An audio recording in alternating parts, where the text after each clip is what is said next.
Oh man. Oh God. Oh man. Oh God. Oh man. Oh God. Oh man. Oh God. Oh man. Oh God.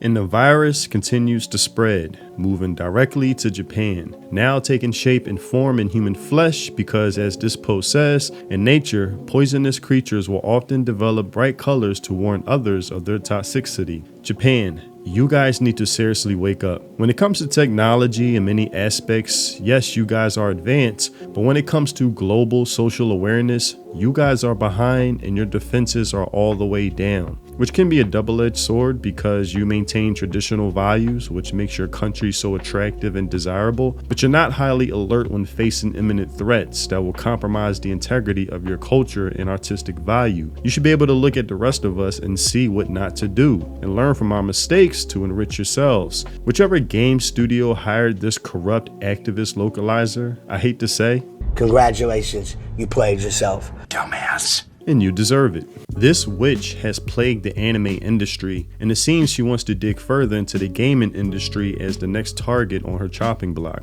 This just goes to show, these positions these incompetent activists occupy, they're not achieved through merit, but it seems to be a place where, as long as you have the right ideological worldview, you're hired. One of my subscribers, SDBZ fan, shout out to him, he shows a lot of love, made a good point during one of my live streams that Japan still assumes when dealing with overseas Western companies, when it comes to licensing, distribution, adaptations, localizations, etc., that these people actually earned their positions, when us over here, we know by now how the game is played. Japan assumes that somebody like Katrina, whatever, speaks for and represents the fans of said Japanese products. From here on out, expect more body type A, type B bullshit. Expect more gender neutral, removing the word man or men from any piece of dialogue. Expect more of uglification of women, with the crimson chin being in full effect. I mean, look at what they did to Asuka in Tekken 8 swimsuit edition. Mosquito bites for breasts, looking like body parts were mixed match, having man arms and broad shoulders.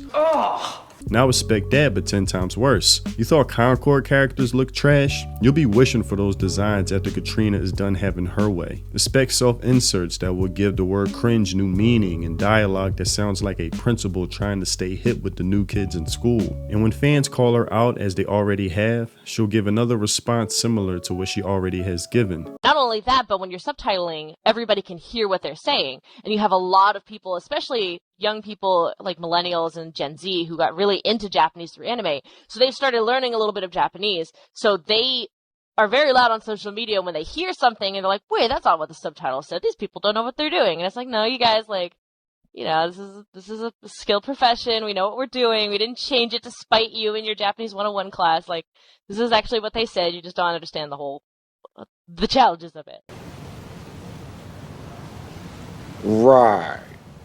And of course, this is making true fans upset, posting examples of her corrupting Japanese art to fulfill her own ego and selfish desires. This was the one thing I hated about following manga in Young Jump. Every single issue had some hot babe in a bikini on the front, advertising her sexy photos inside. It's 90% manga and 10% gravure, targeted towards teens and young adults. It's so brazenly gross and sexist, which validates the saying, if it's one group that hates beautiful, attractive women the most, it's other women. Referring to fan service as creepy and proudly confessing, yeah, I admit it, I self-inserted into SW, sue me. I am unfortunately doing some of my finest localization work on the anime about the high school girl who is legitimately sexually attracted to a corgi. I'm sorry, I yeeted, you okay? And here I thought you'd have resting bitch face for the rest of your life. I know I'm opening a huge can of worms, but here goes. As translators, what is the right way to handle offensive content? Who determines what gets left in and what gets censored? A long thread about translation theory, ethics and localization, and capitalism,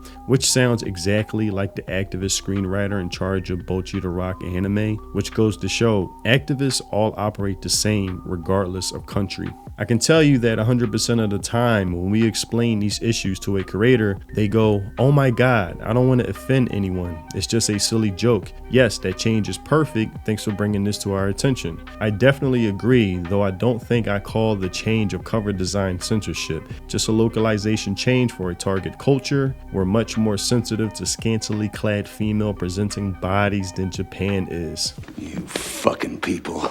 Remember, these are the people that are speaking for us, or at least these Japanese creators assume they are. It's just as I said on my last video, they use soft guilt tripping tactics to persuade these true creatives, which eventually turns them into activist-minded people and uproots the creativity out of them, which we all enjoy. Petition to ban the phrase, I'm a translator from Japanese, I can't be a bride anymore, from the collective Japanese consciousness, referring to a video game dialogue spoken by a woman, because another thing these feminist activists hate is a woman wanting and being a bride. They're miserable, so they need company in their misery, and the last thing they want to see is a woman happily married. Sorry, it's egg time, which is familiar with transgender talking points, and she refers to it as one of my finest moments as a translator. But I'm gonna leave a link to this because this thread is extensive, showcasing her corrupt, butchered work over the years, which confirms again, these people don't get to where they're at through merit. If her job was determined by customer satisfaction,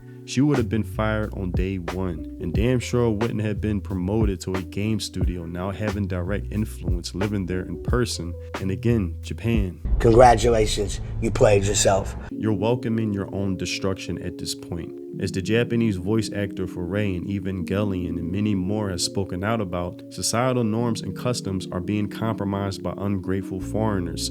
Your artistic value you bring to the world, now allowing activists to have a say in how you create. The allure and everything that makes your country so desirable will be gutted and stripped away, and truthfully it's because you allowed it. Not through being conquered, but giving a welcoming invitation to people like Katrina, who will destroy you from inside out. But that's all I had for this video. Tell me what you think in the comment section below. I really don't have much more to say, but hope people spread awareness of who Katrina is and people like her are, so Japan won't repeat so many mistakes they have already made before it's too late, and I'm wishing for the best. Also, if you haven't checked out my music, links in the description. If you love those Samurai Champloo, lo-fi, boom bap vibes, then my music is definitely for you. And if you want to support me and the content I create, consider joining my channel and becoming a member. It's much appreciated. Thanks for watching, and I'll see you in the next video. Free think. Peace.